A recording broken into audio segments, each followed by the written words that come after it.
Hi, welcome back to Movie Review Mom. Today, the movie I'm reviewing is Terminator Dark Fate. This movie is rated R, even though some of the other Terminator movies in the franchise were rated PG-13. But this one has a lot of F bombs and, of course, extreme violence and destruction. So it's rated R. It's 2 hours and 8 minutes long. And sadly, the movie review mom grade I'm giving it is a B minus. And I'll tell you why. But first, in a quick nutshell, I've been such a fan of this franchise ever since the very first Terminator came out in 1984, 35 years ago. Yes, I'm that old. So it's 2019. And what does that mean? It means it's time for a female empowerment version of this popular series, since that's pretty much what every movie out in the theaters these days is about, right? What makes this particular movie different is that James Cameron says that this is the big grand finale. Of course, he said that with Terminator Genesis, and that wasn't the case, but he says this is the true sequel to Terminator 2 Judgment Day. So you be the judge if this is true or not. It's supposed to take place in the year 2022, which doesn't sound that far away anymore, right? What's interesting is that all of the other Terminator movies after Judgment Terminator 2 are being described as being in an alternate timeline. It's as if they're just completely dismissed, as well as the very short-lived TV show. So some things have been changed. Some fans are just up in arms and furious, and other fans are just happy to see some of their favorite characters again. Back to James Cameron. He didn't actually direct this movie. They are giving him the title of producer. So that basically means he's plugging it and making money, basically. However, he's extremely busy working on some Avatar sequels. And so I'm forgiving him because I'm super excited to see some more Avatar movies. So there you go. Some quick tips for parents are that, as I mentioned before, there is a lot of profanity, mostly F bombs. That's the profanity du jour for this movie. There's a lot of Spanish that's spoken, sometimes with subtitles, sometimes without. And in fact, it reminded me of that newest Rambo movie, Last Blood, that takes place almost the entire movie takes place down in Mexico. And that's the case with this movie as well. So I'm not sure if Hollywood is trying to woo the Spanish speaking world, because that kind of has been happening a lot in movies. Well, for sure in those two, but in some other movies as well. And not that that's a bad thing. I'm just saying it's a part of this movie, a very strong part of this movie. You see some quick glimpses of the new female augmented human just kind of running, and so you don't get to zoom in on body parts. I shouldn't say that way. You don't get to. You don't zoom, or the camera doesn't zoom in on body parts. There is a lot and lots and lots and lots of violence and lots of destruction. Some positive themes are hope. I always love movies that have hope as a theme. If you've noticed, if you've been watching my reviews, just because it is such a powerful theme and element in a movie and in a story. Another very powerful theme is with this is a quote by Arnold Schwarzenegger's T-800, also called Carl in this movie. He says, "Without purpose, you are nothing." And so there's some discussion of what is the purpose of these various protagonists in the movie, as well as Arnold Schwarzenegger's Terminator, that are kind of interesting. Anyway, choice and consequences is also a theme: past, present, future, the blending of those timelines. And then Natalia Reyes plays a new character whose name is Danny Ramos. And she says, what matters are the choices we make now, because there's just obviously the discussion of that timeline and what happened before and how it's going to affect affect the future and all of that. So I thought that that was a really good line. And then Mackenzie Davis plays a character. She's the enhanced human, and she says, there is no fate but what we make for ourselves, because fate and hope are very strong themes in the movie. Now, some things that I really liked about the movie before I get to some things that bothered me and will probably bother you as well is, first of all, it was really great to see Linda Hamilton and Arnold Schwarzenegger together again. We have not seen them both in a Terminator movie for quite a while. And so it felt like a really fun reunion.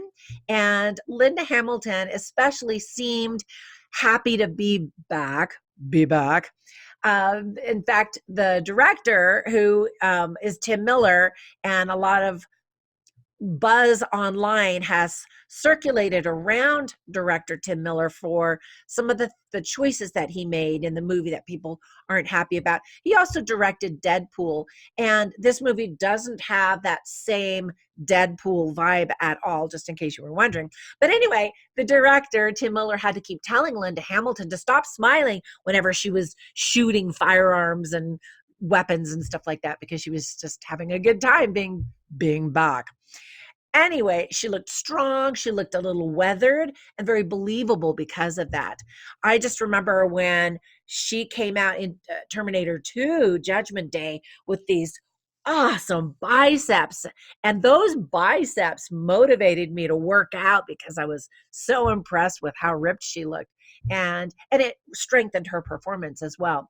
So she does a great job in this movie, and I was really happy to see her.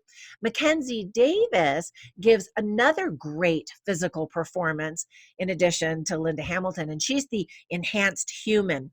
I was really glad that they didn't just turn her into some superhero without weaknesses, and she makes for a really strong, believable action hero. So I'm sure we're going to see her again in more films, hopefully not more Terminator films. Hopefully we're done, they're terminated, and we can move on. But I know that she'll get snagged because she did really a great job. There are a lot of flashbacks in the beginning of the movie to kind of catch you up to speed in case you haven't seen the former movies or you've forgotten what happened. So it's helpful in that regard. However, you need to know going in it that some things have changed, and that is the biggest complaint.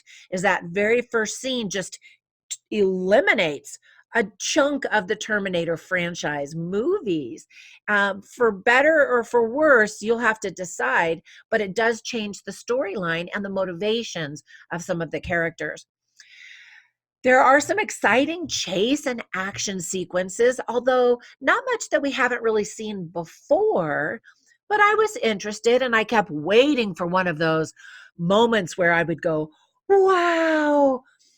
That very last action sequence, I was excited to see what they did. And there were some new kind of fresh moments. Nothing just over the top. Well, there are some over the top moments, but nothing that you just go, oh, I can't wait to see that scene again. So that was a little bit disappointing, but they're still good. I mean, they're still interesting, and some very good CGI and special effects. There are some respectful and entertaining nods to past movies in the franchise that fans will get a kick out of. However, some fans are still grumbling about some of these other elements of the movie. With every iteration of Terminator machines, we always definitely expect some new and improved abilities, right? Or something that makes this Terminator different, bigger, better, whatever. And some people think that this new Terminator that's featured isn't all that great, but I liked it. It's kind of an exoskeleton body double thing where he divides, and now there's kind of two versions of him. And I'm a twin, so I guess I liked that. So again, some people were like, yeah, no big deal. But it was something different at least. There are a few moments that just made me laugh out loud, like this scene with Arnold Schwarzenegger and these dark glasses. Does he put them on? Doesn't he not? And then at the end of the movie, I was craving potato chips because of some scenes about potato chips. Some things that I didn't like, other than a few that I've already mentioned, are it's just kind of a rinse and repeat of the first two Terminators, really. So why even have this version except for the obvious money grab? And so a lot of people are annoyed by that. Everything just seems recycled from previous movies, although some of the previous movies did certain aspects better. Like I said, the CGI and special effects are good, but when you go back and you look at even really the very first two movies in the franchise, they had really good special effects for back then. So I don't know. Again, people are wondering, why does this movie even exist? It would have been fun to see Michael Biehn again, just to reprise his role from the very first Terminator movie as Kyle Reese, but sadly he's not in it. And so that was kind of a shame. It would have kind of rounded out that grand finale, if indeed it is a grand finale. And that was kind of one of my complaints is the movie ends and there's kind of a little moment where you think that could be a line that leads us into another Terminator movie. So you don't get this big satisfaction of a grand finale closure that I would have thought that they would have done because it's supposed to be the last in the series. I don't know. Now, I mentioned Natalia Reyes. She won the role of Danny, even though the talent agents were looking for a young Mexican girl about the age of 18. She's actually from the country of Colombia, and she's 33 years old. So good for her, although her character is just not very bright and a little bit annoying, and her acting at times was just not great. I hadn't seen her in anything before, so she could be just new and young in the industry, and we'll probably see her again. Um, some people are just thinking that that character should have been completely written out of the script. She serves a purpose for sure and gives reason, I suppose, for the movie, but it's not very strong. So sorry about that. And because of all of the other Terminator movies, we know that everything is going to work out just fine. So, whenever there are big action sequences or people are in perilous situations, you kind of don't worry about any of the characters because you're like, they're going to be fine. And that definitely deflates any tension that you might feel in the movie. And that's not good because you want to be worried and anxious and you want them to survive. And so you kind of lose that just because we've seen so many and it all works out. There is some body count.